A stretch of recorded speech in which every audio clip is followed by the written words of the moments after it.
Speaking of brilliant doctors, earlier this year I was privileged to meet and interview a doctor named Daniel Newsom.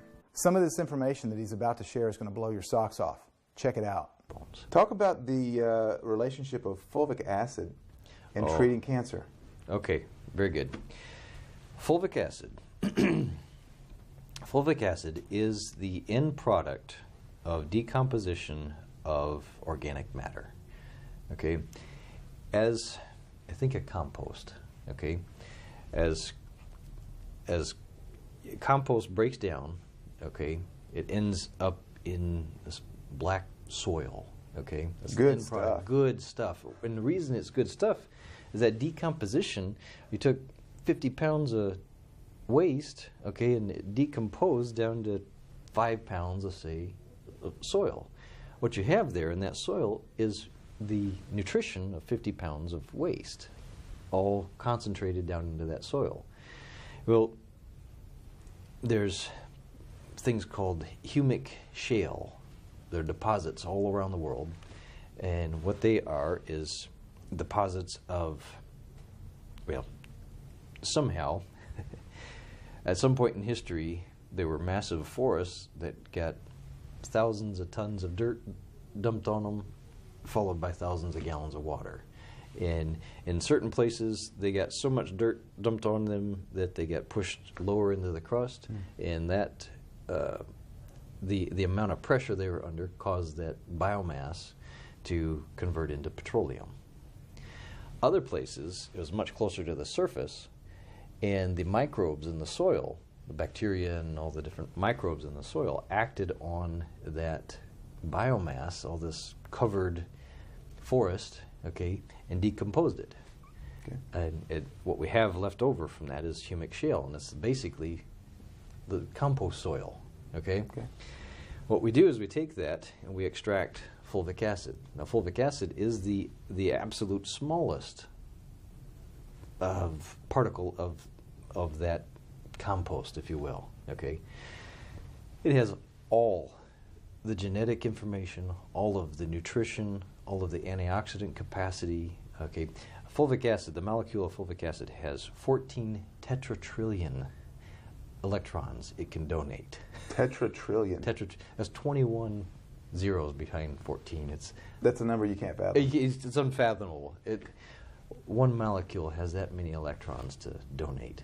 And that's one of the problems with free radicals. Sure, it is a free radical quencher, and it's so tiny that it works on the outside of the cell, works on the inside of the cell, and works on the various components of the cell. Most importantly, it works in the mitochondria, the generator of the cell, the power generator for the cell. Okay, in the Krebs cycle, the energy cycle that the mitochondria has to go through to produce cellular energy, ATP. Carbohydrate is split. Okay, you have a carbon and hydrogen bond that is split. Okay, and when that happens, energy is released, and the mitochondria produce ATP. ATP goes out to the rest of the cell does its job. Problem is, when that happens, you have a carbon fragment and a hydrogen fragment. Okay. And those are called free radicals. Okay, we call them cellular debris, free radicals. In essence, it's kind of like if you had a wood stove and you burnt wood in there for a week and never cleaned the ash out. Eventually, the wood's full of ash and you can't burn anything. Yep. That's what happens with our cells and causes them to die. Okay, they have so many fragments of nutrients floating around in them that it snuffs the cell out. It can't burn anymore. Okay, you can't metabolize anymore. Fulvic acid goes into the cell and can convert all of those fragments of nutrients back into nutrition. Wow. It's some cool stuff. That's very cool stuff. Very cool stuff. I've never heard of that before. And nothing else does that, is the thing. So it's an anti-aging agent, okay? It's an antioxidant agent.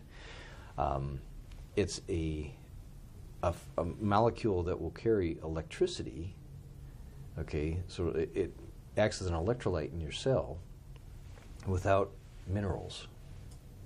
It's It's a phenomenon.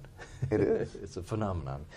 And when you're feeling tired, okay, when you're tired and you just ran down, you just don't have a lot of energy. Mm-hmm. On a cellular level, your cells aren't carrying an electrical charge very well. So if we can recharge the battery, quote unquote, mm-hmm. All of a sudden you have energy again. Things start functioning the way they should. They have the electricity to operate. Okay. And our bodies are electric. They're electric, exactly. Now, this whole function here of enhancing the electrical capacity, converting free radicals back into nutrition is all wonderful, but fulvic acid also acts as a delivery system. Okay, when you can bond nutrients to fulvic acid, and it will deliver those nutrients. It's a nanomolecule. It's a micro nanomolecule, actually. It's smaller than nano. Okay. Therefore, it crosses all barriers in the body. Blood-brain barrier, everything. Okay. Everything. And it can carry nutrients to whatever tissue, whatever cells, wherever you need them to go. Deliver the nutrients. The interesting thing about it, though, is once it delivers the nutrients, it will take the waste or heavy metals or pesticides or you name it, anything that the cell doesn't want or anything that's harming the cell, pick that up. It'll bond that let's say mercury to fulvic acid and carry it out of the system. Okay. So you get this exchange that happens there. So I tell everybody it acts as the UPS man and the garbage man at the same time. Wow. Delivers its package, picks up the garbage, and takes it out. So when it comes to cancer cells have very low electrical activity. So if we can raise their electrical activity, which fulvic acid does, we kill them. We kill high electrical activity kills cancer cells. Here's everyone in history that had cancer at the moment they were hit by lightning. Everyone that survived lightning strikes that had cancer didn't have cancer after they were hit by lightning. No kidding. No kidding. Across the board, every cancer patient that because that electrical energy killed the cancer. And so that's what fulvic acid does. Fulvic acid has that electrolyte capacity to raise the electrical activity in the cells, and it destroys cancer cells that way. We also have the capacity of removing the waste, delivering the nutrition.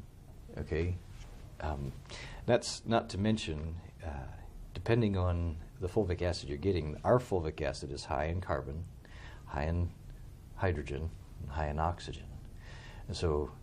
We go back to what I first started talking about. This is how we use fulvic acid for balancing that 96.3% of our body's composition. Wow. We use that in conjunction with diet, with water, with all these other things, and everything just happens faster. We can get them well faster with the fulvic acid.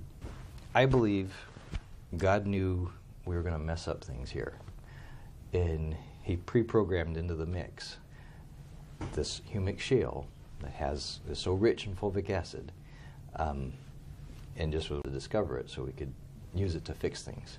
In my family, my wife has taken fulvic acid through every pregnancy. We have extremely healthy children. I've been using and researching fulvic acid since 1996. I've had upwards of 8,000 patients take this, and we've only had good results. 8,000 patients. Never had any trouble. My children take it every day. Okay. We live on this planet, so we're going to be exposed to this environment. And for me, for my children, I want to protect them as much as possible. And so my children we give them the fulvic every day.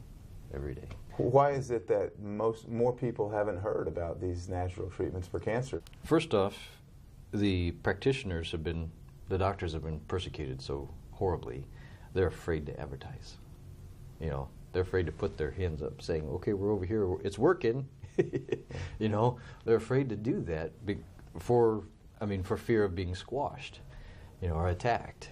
That is, first and foremost, I mean, they don't advertise because they're afraid of getting attacked, number one. So therefore, people don't hear about it.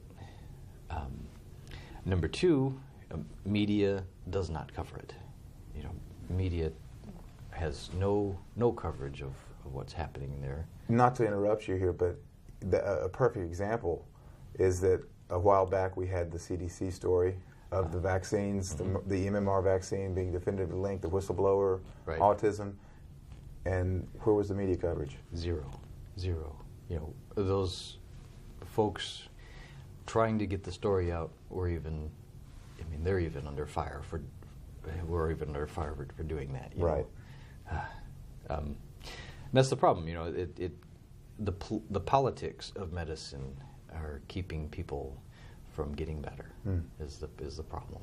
When you say the politics of cancer, kind of elaborate on that. What do you mean by that? How do we make the maximum amount of money on cancer? That's the politics. Bottom line is money. Bottom line, if the pharmaceutical companies cannot patent a treatment, okay, they can't maximize their income on it. They can't maximize their profit shares, okay? Therefore, it doesn't behoove them to use those types of remedies, you know? And if you could sell a medication to a patient to keep them alive, okay, maybe extend their life, keep them alive, not make them healthy, but extend their life. You know, every month that they have to buy that medication is another sale you made. Okay, right. This is the business of medicine. That's how it works. And, yeah. I mean, it's unfortunate. I mean, medicine is as much a business as it is a practice anymore, and it's a shame.